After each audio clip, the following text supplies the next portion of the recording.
প্রিয় দর্শক, আপনারা দেখছেন বরাকের আওয়াজ।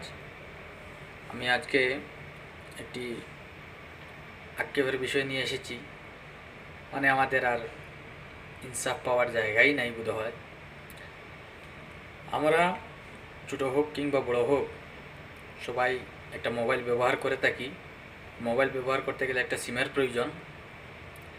আর সেই সিমের মালিক যারা যে সেই সিমের কোম্পানি মালিক যারা যে তারা আমাদেরকে বিশেষ করে প্রতারণার শিকার বানাচ্ছে। আমাদেরকে বিশেষভাবে আমাদেরকে নানাভাবে ঠকিয়ে যাচ্ছে।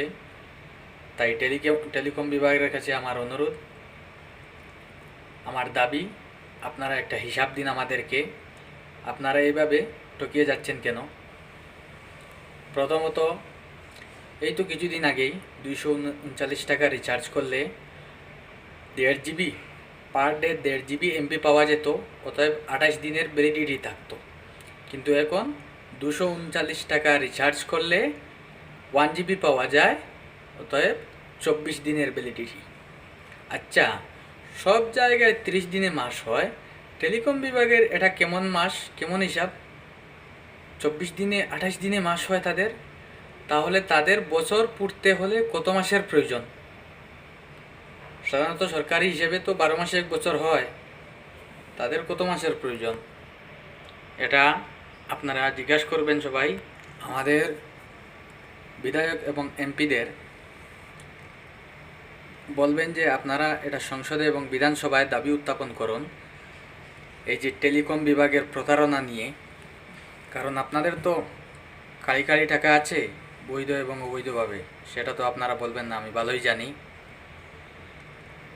আরও একটি প্রতারণা টেলিকম বিভাগের, এই যে আমরা যে এমবিগুলাই ব্যবহার করে থাকি, যে এমবিগুলাই পাই, সব তো আমরা দিনে শেষ হয় না।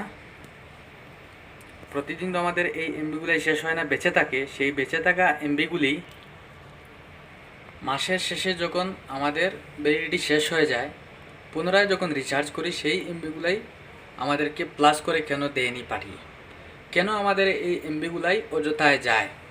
আমাদের এমবি থাকা সত্ত্বেও, ধরে নিন আপনার 1.5 জিবি থেকে আপনি 1 জিবি খেলেন, 1 জিবি খরচ করলেন, এখনও তো আধা জিবি বাকি আছে, 500 এমবি বাকি আছে।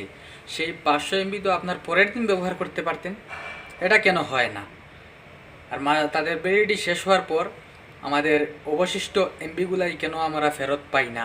এই টাকাটা পুনরায় তারা কেন তাদের কোম্পানিতে নিয়ে যায়? তার মানে এক মুরগিকে দুবার তারা হালাল করতেছে, একবার গলা দিকে আর একবার পায়ের দিকে। তাই ধিক্কার জানাই। আর জনতার কাছে আমার অনুরোধ, বিশেষ করে প্রতিটি পরিবারে এক একটি মোবাইল থাকলেই চলবে, এক একটি চালান। এইভাবে বয়কট করুন, তাদেরকে একটু টেক্কা দিতে হবে। না হয় এটা আমাদের কি বলবো আমি, ব্যক্তিগত নিষেধাজ্ঞা বললেই চলবে।